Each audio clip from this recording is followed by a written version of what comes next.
আমরা সকলেই জানি একটা প্রবাদ বাক্য আছে যে একজন সফল পুরুষের পিছনে একজন নারীর অবদান থাকে।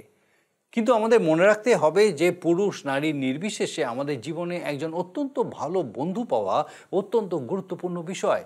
অনেক ক্ষেত্রেই কে আমার বন্ধু হবে সেটার উপরে আমাদের কোনো হাত থাকে না, কিন্তু আমরা যদি আমাদের বন্ধু নির্বাচন করার সুযোগ পাই তাহলে সেটা বিচক্ষণতা সহকারে করা উচিত।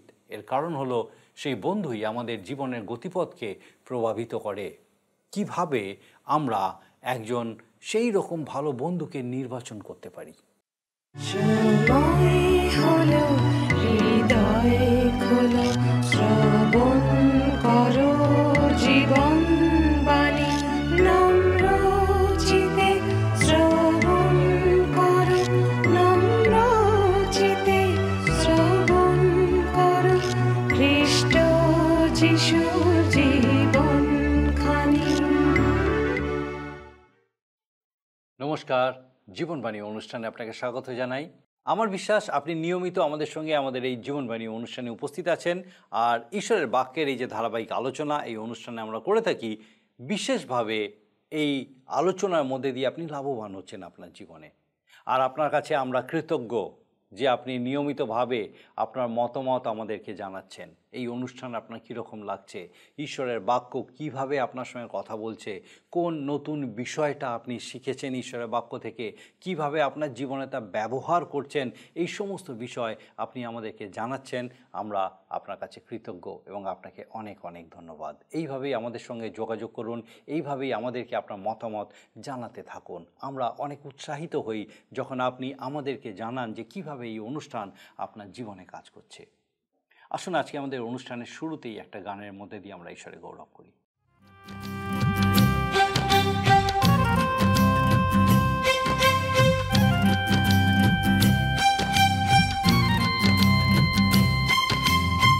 গাইছি আমি আজি সেই নাম, গাইছি আমি আজি সেই নাম, প্রিয় নাম মোর যিশু নাম, প্রিয় নাম মোর যিশু নাম। পথ সত্য সেই যে সেই তো জীবন, পথ সত্য সেই যে সেই তো জীবন।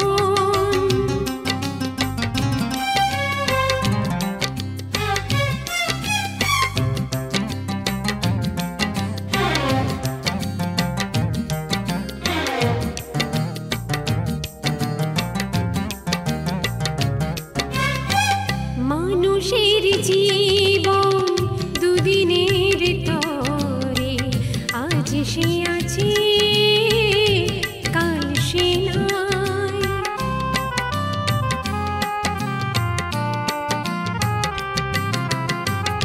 এসেছি যে একা চলে যাব একা, করে সে নাম নিত্য ধ্যান, সেই নাম মোর যিশু নাম, সেই নাম মোর যিশু নাম, সেই নাম মোর যিশু নাম, সেই নাম মোর যিশু নাম। গাইছি আমি আজি সেই নাম, গাইছি আমি আজি সেই নাম।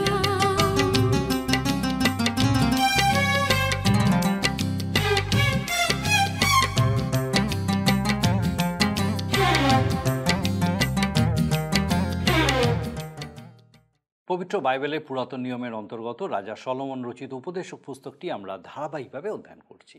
গত পর্বে আমাদের আলোচ্য বিষয় ছিল এই পুস্তকের ভিন্ন ভিন্ন নীতিকথা সমৃদ্ধ 10টি অধ্যায়। আজও আমরা এই অধ্যায়েরই 12 পদ থেকে আলোচনা শুরু করব।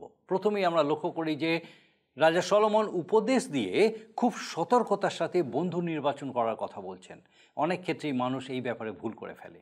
প্রায় প্রত্যেক দলেই এমন কোনো মানুষের দেখা মেলে যে মনে করে সে যা বলছে সেটাই ঠিক এবং তার মতামতকে সেখানে প্রতিষ্ঠা করার জন্য আপ্রাণ চেষ্টা করে। সে বুঝতে পারে না যে তার মন্তব্য কেউই গ্রহণ করতে উৎসুক নয়। বস্তুত একজন হীনবুদ্ধি সাধারণ কাজও সঠিকভাবে করতে পারে না। রাজা সলোমন দেশের এমন শাসকদের ধিক্কার দিয়েছেন যারা দেশ শাসনের দিকে গুরুত্ব না দিয়ে আমোদ প্রমোদে মেতে থাকে। তাদের আমোদের ক্ষেত্রে একটি বিশেষ বিষয় হলো মত্ততা, যার বিষয়ে তিনি নিন্দা করেছেন। তার পরবর্তী নিন্দার বিষয় হলো অলসতা এবং কাজ না করার প্রবণতা। দুঃখের বিষয় হলো আজও সমাজে সেই অলস মানুষের অভাব নেই। হাসি, আমোদ, কৌতুকে মানুষ জীবন কাটাতে চায়, কিন্তু তার জন্য অর্থের প্রয়োজন। কিভাবে সেই অর্থ আসবে সেটা তারা ভেবে দেখে না। এই অধ্যায় শেষ হয়েছে একটি সতর্কতা সহকারে, যেখানে বলা হয়েছে যে কোনো প্রভাবশালী ব্যক্তির বিষয়ে কোনো মন্দ চিন্তা আনা উচিত নয়, কারণ সেই খবর ঠিক তাদের কানে পৌঁছে যায়।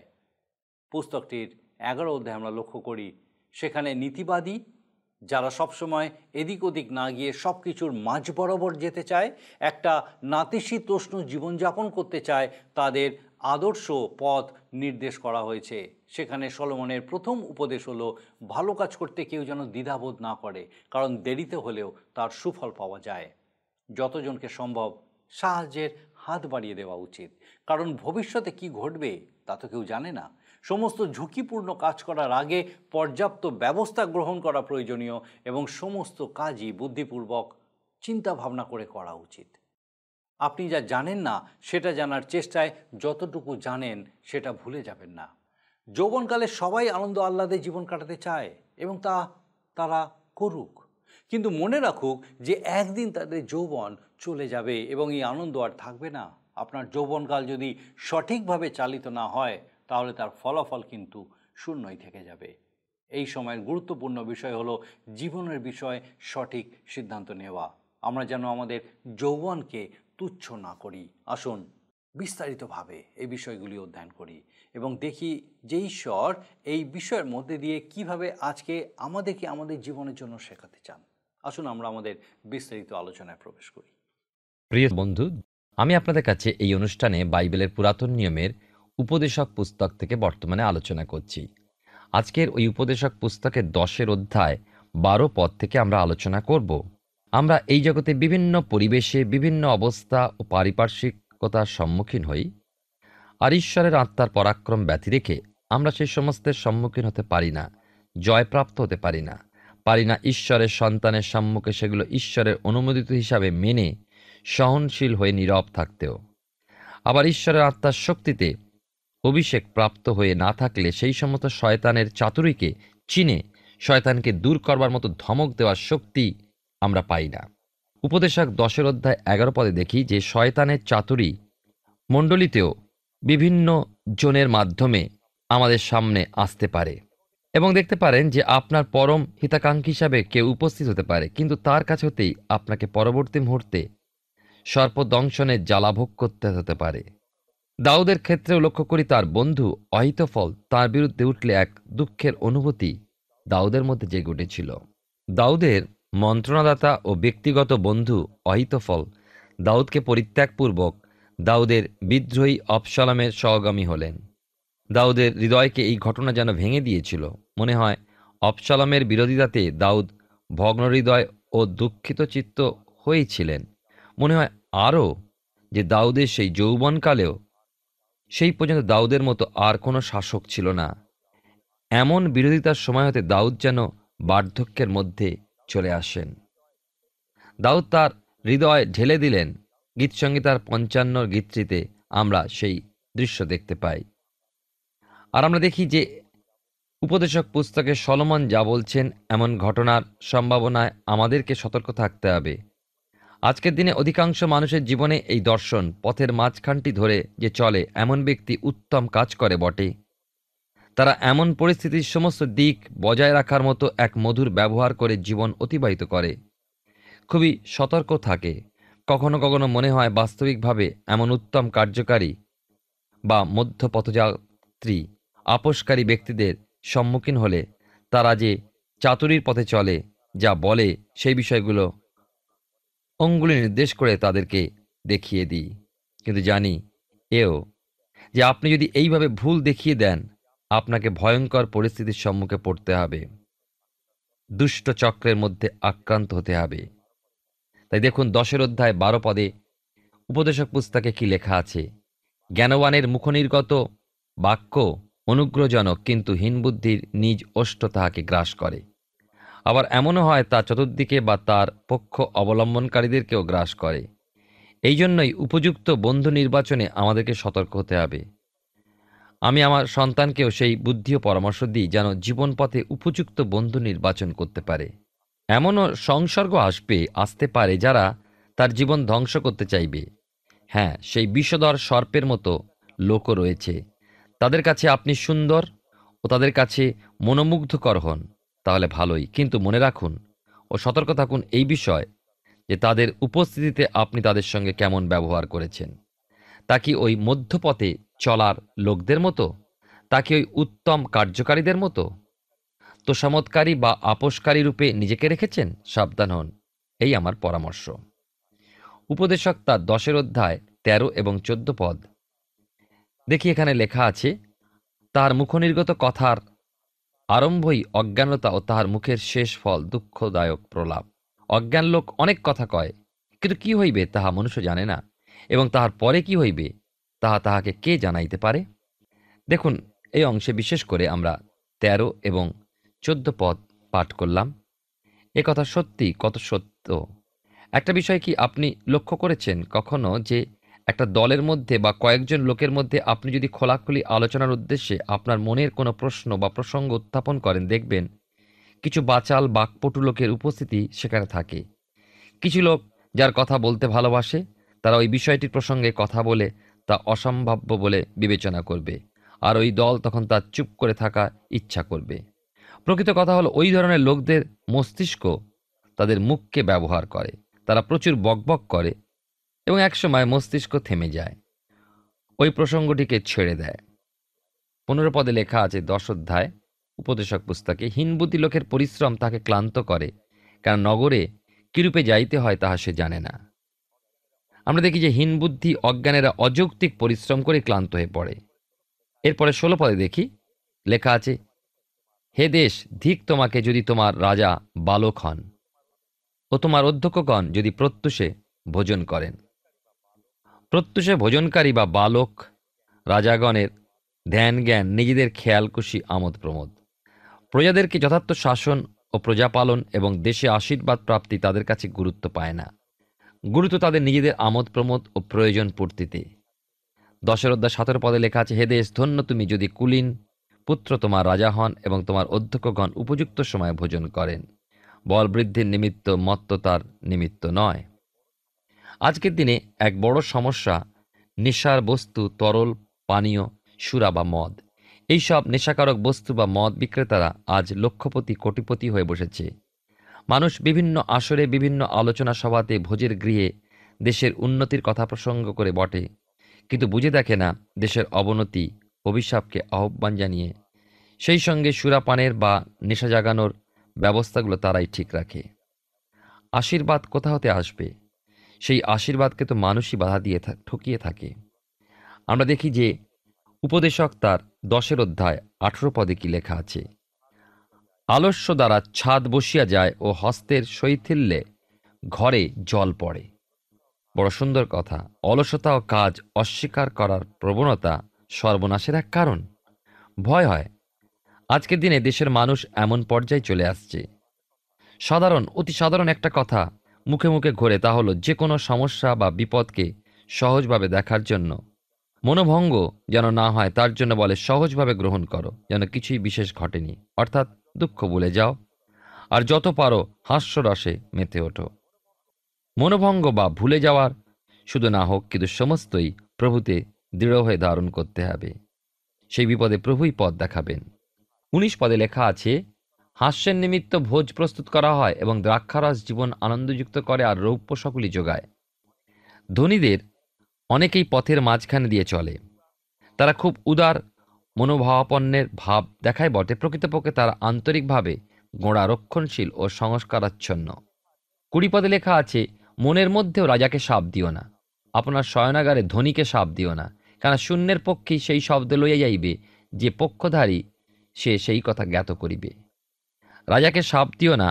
রাজনৈতিক দলগুলো বা তাদের দৃষ্টিভঙ্গি, লক্ষ্য প্রভৃতিকে কখনো হাস্যরসাত্মক বা কৌতুকাস্পদ করে তোলা উচিত নয়। তারা সম্মানীয়, তাদের জন্য প্রার্থনা করা প্রয়োজন।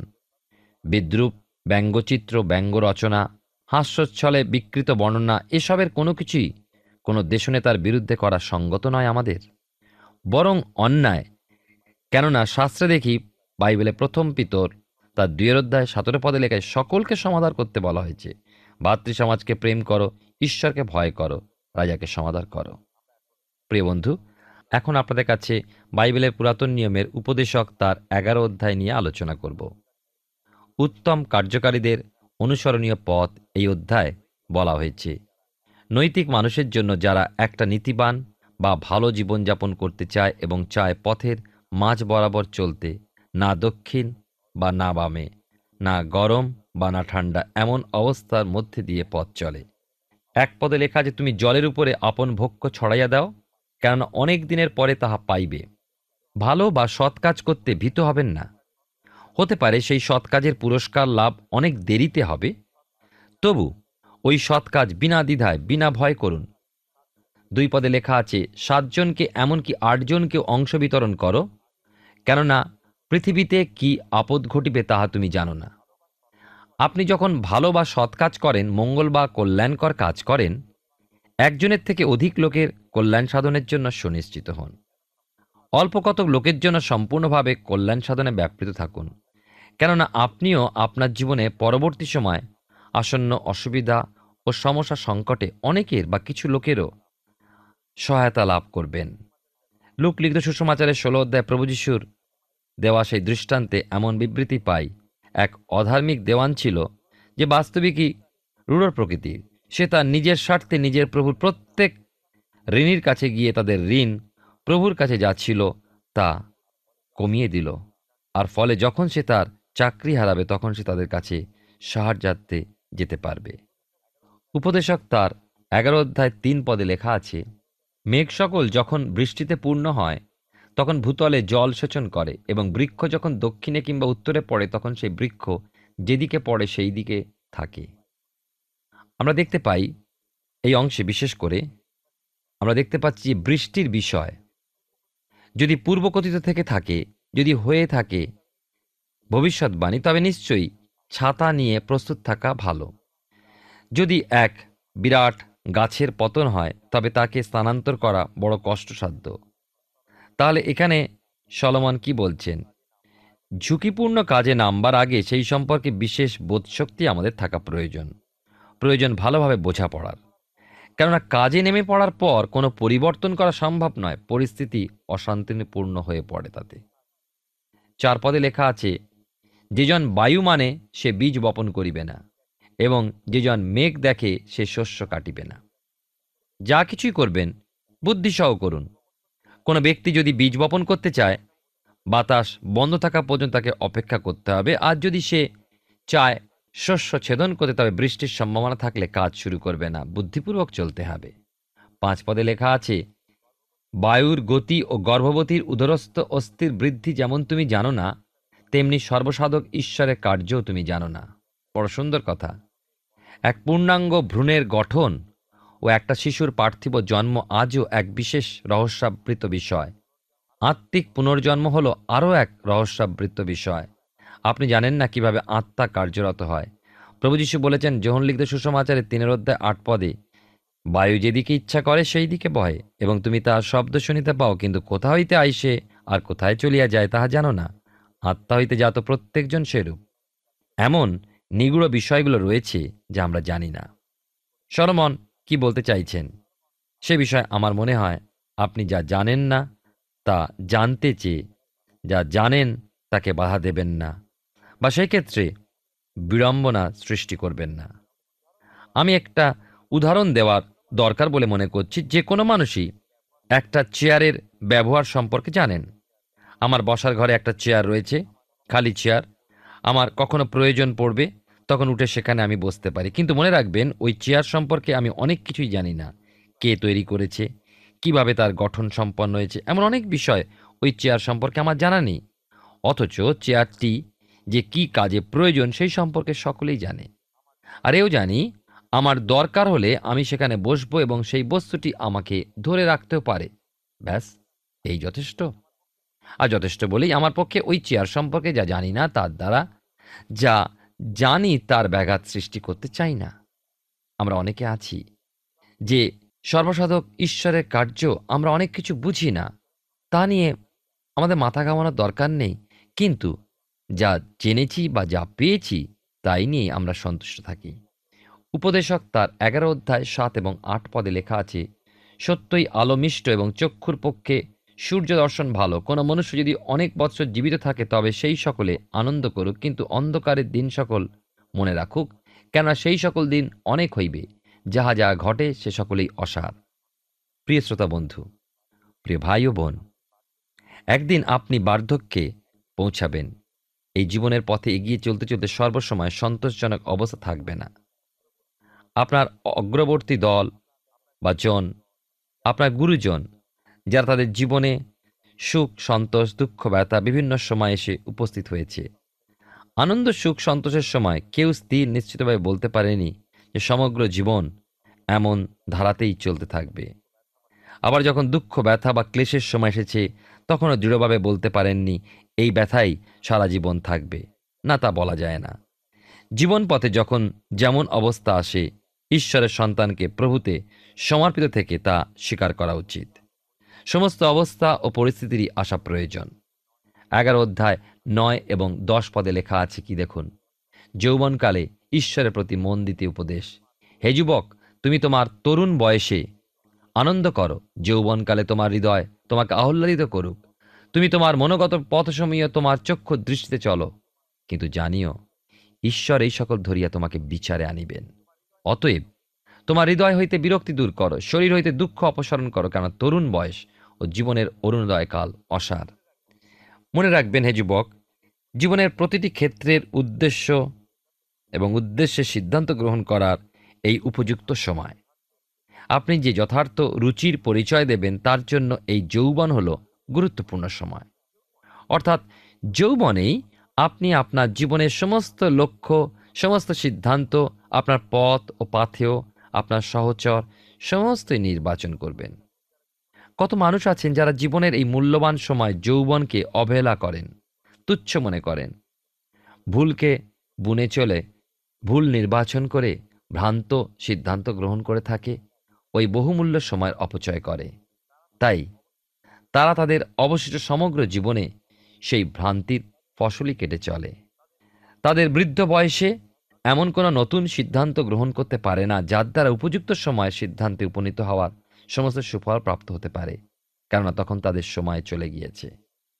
প্রিয় বন্ধু, যদি আপনার যৌবনে যথার্থ নির্বাচন না করেন, যথার্থ মনোনয়নের সমর্থ না হন, সঠিক সিদ্ধান্ত গ্রহণ না করেন, তাহলে আপনার যৌবন শূন্যই থেকে যাবে। জীবন হলো আমাদেরকে দত্ত ঐশ্বরিক উপহার। পরম একটা লগ্নে ঈশ্বর তা দিয়েছেন, বহুমূল্য উপহার এই জীবন। ঈশ্বরের উদ্দেশ্যে তা ব্যবহৃত হওয়াই যথার্থ বিষয়। মানুষের জীবনে প্রধান বা মুখ্য সমাপ্তি কি? সর্বাপেক্ষা গুরুত্বপূর্ণ ও মুখ্য সমাপ্তি হলো এই জীবনে ঈশ্বরকে গৌরবান্বিত করা এবং তাতেই আনন্দ উপভোগ করা।